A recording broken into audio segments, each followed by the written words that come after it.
ఈరోజు ఇక్కడ ఈ ఆత్మగౌరవ భవనాల గురించి జరిగిన అన్యాయం కానీ జరగవలసిన న్యాయం దానికోసం ఇక్కడ ఒక సమావేశం ఏర్పాటు చేసి దానికి అధ్యక్షత వహిస్తున్నటువంటి మన అన్న శ్రీనివాస్ ముదిరాజన్న గారికి, ఈ సమావేశానికి ముఖ్య అతిథిగా విచ్చేసినటువంటి తొలి MBC corporation chairman Taduri Srinivas అన్న గారికి, మిగతా నాతో పాటు వచ్చిన మిగతా అన్ని కుల సంఘ నాయకులకు నా యొక్క హృదయపూర్వక నమస్కారాలు తెలియజేస్తూ,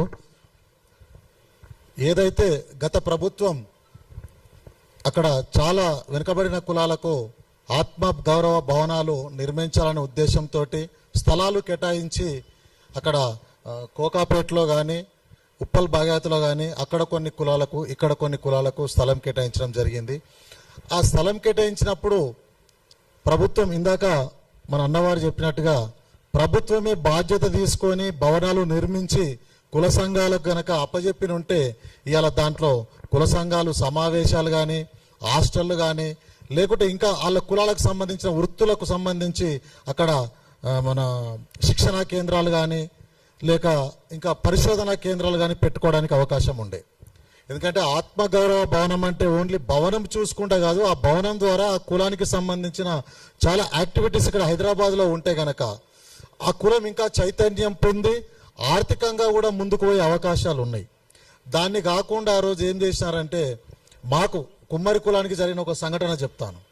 అప్పుడు 2021లో ఆత్మగౌరవ భవనాలు కోసం స్థలం కేటాయించినప్పుడు సంఘాలను గుర్తించి సంఘాలతోటి ఎంసీహెచ్ఆర్డీలో ఒక సమావేశం జరిపినారు.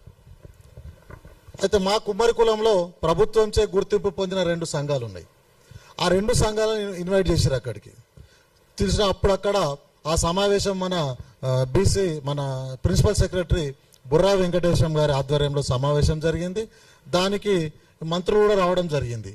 గంగుల కమలాకర్ గారు, శ్రీనివాస్ గౌడ్ గారు, తలసాని శ్రీనివాస్ యాదవ్ గారు, ఈ 3 మంత్రుల సమక్షంలో వారి ఆధ్వర్యంలో సమావేశం జరిపి అసలు ఎట్లా ఈ ఆత్మగౌరవ భవనాలు మీ కులాలకు ఇస్తే దాన్ని ఎట్లా వినియోగించుకుంటారు, దాన్ని ఏ విధంగా మేము ప్రభుత్వం ముందుకు పోవాలా, మీ కులాల నుంచి సలహాలు సూచనలు చేయండి అని మమ్మల్ని అడిగినప్పుడు మా కులం కాడికి వచ్చినప్పుడు మేమిద్దరం మాట్లాడినాం. అయ్యా 3 ఎకరాల స్థలం ఇస్తారు, 3 కోట్ల రూపాయలు మాకు కేటాయించారు, 3 కోట్ల రూపాయలు కనుక మీరు తొందరగా మంజూరు చేస్తే ఆ భవనాలు కట్టి అందులోనే మా కులానికి సంబంధించిన శిక్షణా కేంద్రాలు, ఈరోజు సమాజంలో మట్టి పాత్రలు అంతరించిపోయి అంత అల్యూమినియం ఇవన్నీ వచ్చేసి స్టీలు, కుక్కర్లు, ఫ్రిడ్జ్లు ఇవన్నీ వచ్చి సమాజంలో అందరి ఆరోగ్యాలు దెబ్బతిన్నాయి. కాబట్టి మట్టి ఉత్పత్తులు తగ్గిపోయినాయి. ఎందుకంటే దానికి ప్రాధాన్యత లేక, కొనటం లేక అది చేయడం లేదు. ఇప్పుడు కొత్త మోడర్న్ టైప్ చేయాలంటే ఆ శిక్షణ కావాలి. గతంలో అలాంటి శిక్షణ కోసం మన ఎంబీసీ కార్పొరేషన్ చైర్మన్గా తాడూరు శ్రీరన్న గారు ఉన్నప్పుడు ఇక్కడ నుంచి కుమ్మర్లను మోడర్న్ టైప్ అంటే మోడర్న్ టెక్నాలజీ తోటి కుండలను ఎట్లా చేయాలి అంటే ఇంత కష్టపడకుండా మంచి అలంకరణ ప్రాయమైన మట్టి పాత్రలను తయారు చేస్తే కనుక ప్రతి ఒక్కరు కొంటారు, ప్రతి ఒక్కరు వాడతారని స్టడీ టూర్ తీసుకెళ్ళడం జరిగింది గుజరాత్కు పోయి వచ్చినాక ఈ స్టడీ టూర్ అయిపోయినాక ఇవన్నీ మిషనరీస్ ఇవన్నీ కావాలని చెప్పినాం. ఈ సమావేశంలో ఏం చెప్పినామంటే, ఇక్కడ కనుక మాకు శిక్షణా కేంద్రం అవన్నీ పెడితే మోడర్న్ టైప్ ఆఫ్ మట్టి పాత్రలు తయారు చేసి సమస్త ప్రజలకు అందిస్తాము అని ఇవన్నీ మేము అక్కడ చెప్పడం జరిగింది. దానికోసం వాళ్ళు మమ్మల్ని ప్రాజెక్ట్ రిపోర్ట్ కూడా అడిగారు. ఏం చేయాలి, మీకు భవనం ఎట్లా కట్టాలి, మోడల్ ఎట్లా ఉండాలి, మీరు ఎన్ని కడతారని మాకు ఒకసారి మీటింగ్ పెడితే ఆ మీటింగ్లో కూడా చెప్పినాం, మాకు భవనం ఇట్లా ఉండాలి, ట్రైనింగ్ సెంటర్ ఇక్కడ ఉండాలి, ఒక కమిటీ హాల్ ఇక్కడ ఉండాలని చెప్పి మమ్మల్ని పిలిచి అంతా బాగానే చేశారు. అన్ని మీటింగ్లు అయిపోయిన తర్వాత లాస్ట్కు ట్రస్ట్లు ఏర్పాటు జరుగుతుంది. ట్రస్ట్ ఏర్పాటు జరిగేటప్పుడు మా 2 సంఘాలకు ట్రస్ట్ ఏర్పాటు చేయాలి, కానీ అప్పుడు మా సంఘాన్ని ట్రస్ట్లో పెట్టలే. ఆ ఒక సంఘానికే ట్రస్ట్ బాధ్యతలు ఇచ్చారు. మాకు ట్రస్ట్లో మమ్మల్ని చేర్చలే. ఎందుకు చేర్చలేదంటే అక్కడ ఒక చిన్న కారణం ఉంది. అంటే ఇప్పుడు ఈ సందర్భంలో చెప్పాలా చెప్పొద్దో నాకు తెలియదు, కానీ మిగతా వాళ్ళు ఏం చేశారంటే, ఆ పక్కకున్న సంఘం రాష్ట్ర అధ్యక్షుడు కాంగ్రెస్ ఆయన మేమంతా బీఆర్ఎస్ వాళ్ళము, మన పార్టీ మనము లెక్క అని చెప్పుకొని వాళ్ళు చెప్పగానే మంత్రి కానీ అధికారులు కానీ ఆ పార్టీ తోటి వాళ్ళ పేరు రాశారు. తర్వాత మేము పోయినాం, ఇదెక్కడన్నా గంగుల కమరాకల్ గారి దగ్గరికి చాలాసార్లు తిరిగినాం. మేము 2 ట్రస్ట్ పేపర్లు అక్కడ పెట్టి మీ ఇద్దరు ఇవ్వకుండా పెడతా, మాట్లాడతా, నేను సెట్ చేస్తా అని చెప్పిండు. తర్వాత చాలా రోజుల తర్వాత ఏమన్నా గిట్లా చేసినామంటే మీరు కాంగ్రెస్ అట కదా అంటున్నాను. అరే కులానికి కాంగ్రెస్ తోటి పని ఏముందన్నా? అక్కడ జరుగుతుంది. కులానికి భవనం ఇస్తున్నారు, నేను కుమ్మరిని. మీరు ఇచ్చేది కుమ్మరులక పార్టీలకు ఆత్మగౌరవ భవనం? ఒక కులానికి ఇస్తున్నప్పుడు కులంలో రకరకాల పార్టీలు ఉంటారు, దానికి సంబంధం లేదు. అందరు కలిపి బాధ్యత ఇచ్చి ఆ భవనం కానీ దాని కానీ మంచి చెడ్డలు కులానికి అందేటట్టుగా, కులానికి లాభపడేటట్టుగా, కులానికి ఒక గుర్తింపు ఉండే విధంగా ఉండాలి. కానీ మీరు ఒక సైడ్ ఆలోచన చేయడం కరెక్ట్ కాదని మేము చెప్తే, నేను ఏం చేయలేను భయ్ అన్నాడు. ప్రిన్సిపల్ సెక్రటరీని కలిసినాం. ఆయన ఏం చెప్పిండు, మీదికెళ్ళి ఆర్డర్ వచ్చింది, నేను వాళ్ళకి ఇచ్చినాను, నేను ఏం చేయలేను అన్నాడు. మీరు ఏమన్నా చేసుకోరు అన్నాడు. అప్పుడు మేము ఏం చేసినామంటే ప్రిన్సిపల్ సెక్రటరీ మీద, బీసీ వెల్ఫేర్ కమిషనర్ మీద, ఫెడరేషన్ ఎండి గారిని ముగ్గురిని పార్టీ చేస్తూ హైకోర్టులో కేసు వేసినాం. ఎట్లా ఇస్తారు? మేము ఉన్నామనేది మీకు తెలుసు కదా. మేము కొత్తగా వచ్చిన సంఘం కాదు, ఈ రోజు పరిచయమైన సంఘం కాదు, ఏళ్ల తరబడి నుంచి మేము ఉన్నాము. మీరు కులాన్ని ఐక్యత చేసి ఇవ్వాలి కదా, ఇట్లా వన్ సైడ్ పోవడం తప్పు కదా అన్నాం. మీరు ఏమన్నా చేసుకోవాలని కేసు అట్లా నడుస్తూ ఉంది. అది అట్లా ఉంటే ఇప్పుడు ముఖ్యంగా ఏంటంటే ఇందాక అన్నట్టుగా ఆత్మగౌరవ భవనాలు ఎన్ని కులాలకు ఇచ్చింది ప్రభుత్వం, ఎంతవరకు నిధులు మంజూరు చేసింది, మిగతా వాళ్లకు ఎందుకు నిధులు ఇవ్వట్లేదు? మిగతా కులాలకు భవనాలు కాలి గడ్డి మొలిచిపోతే మొన్న మా సంఘం వల్లే ట్రాక్టర్లు పెట్టి సాఫ్ చేసుకున్నారు సొంత డబ్బులతోటి. మా సంఘం ఎందుకు ఫండ్ రిలీజ్ చేయట్లేదు? డబ్బులు ఇస్తే భవనాలు కట్టుకొని దాని ద్వారా కులాలకు ఆత్మగౌరవం లభిస్తుంది కదా. అట్లాగనే ఇందాక అన్నట్టుగా భవనాల మీద పెత్తనం కానీ, భవనాలను కొన్ని రెంట్ కూడా ఇవ్వడం జరిగిందని ఇందాక మేము ఇక్కడ తెలుసుకున్నాం. వేరే ప్రైవేటు సంస్థలకు రెంట్కు, ప్రైవేట్ సంస్థలకు రెంట్కి వెళ్ళినా కూడా ప్రభుత్వం యొక్క అనుమతి కావాలా.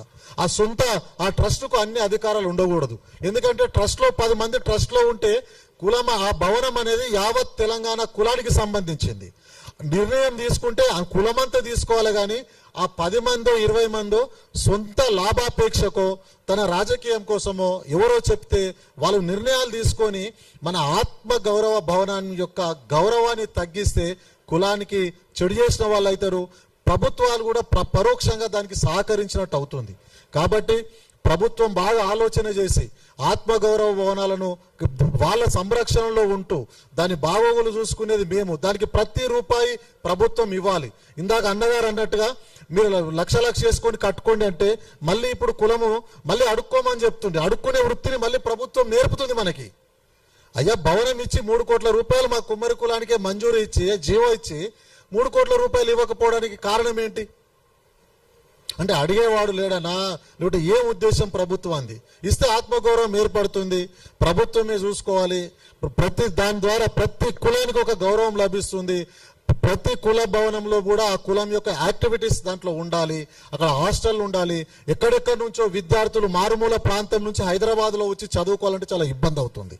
మన ఆత్మగౌరవ భవనంలో ఉంటే వాళ్ళకు రెంట్ తప్పుతుంది, వాళ్ళు చదువుకోగలుగుతారు. పేద విద్యార్థులు అన్ని రకాలుగా మన వెనుకబడిన కులాలకు లాభం జరుగుతుంది.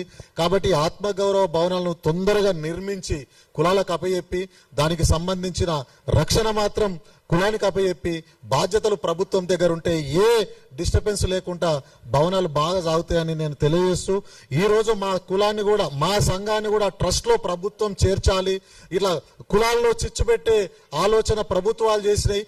కాబట్టి ఈ ప్రభుత్వం అన్ని కులాలను ఏదైతే ఆత్మగౌరవ భవనాలకు సంబంధించిన కుల సంఘాలను పిలిచి, ఒక్కొక్క కులానికి సంబంధించిన సంఘాలను పిలిచి దాంట్లో ఏ ట్రస్ట్లో అయితే అవి లేవో అందరిని దాంట్లో భాగస్వాములను చేసి ఆ భవనాలు బాగా ఉండే విధంగా ఈ ప్రభుత్వమైన ఇప్పటికైనా ఆలోచించి నిర్ణయం తీసుకొని చర్చలు జరిపి కులం ఐక్యతకు ఈ ప్రభుత్వం పోవాలని తెలియజేస్తూ, అన్ని కులాల ఐక్యతగా ఉంటేనే ఈరోజు బీసీలు అభివృద్ధి చెందుతారు.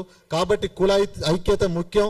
దానికి ప్రభుత్వానికి నేను చెప్పేది, కుల ఐక్యతను చేసి ట్రస్ట్లో అందరిని చేర్చాలని ఈ సమావేశం ద్వారా ఇక్కడ ఉన్న అన్న వాళ్ళందరికీ చెబుతూ ప్రభుత్వానికి కూడా నేను సూచన చేస్తున్నాను. జై బీసీ, బీసీల ఐక్యత.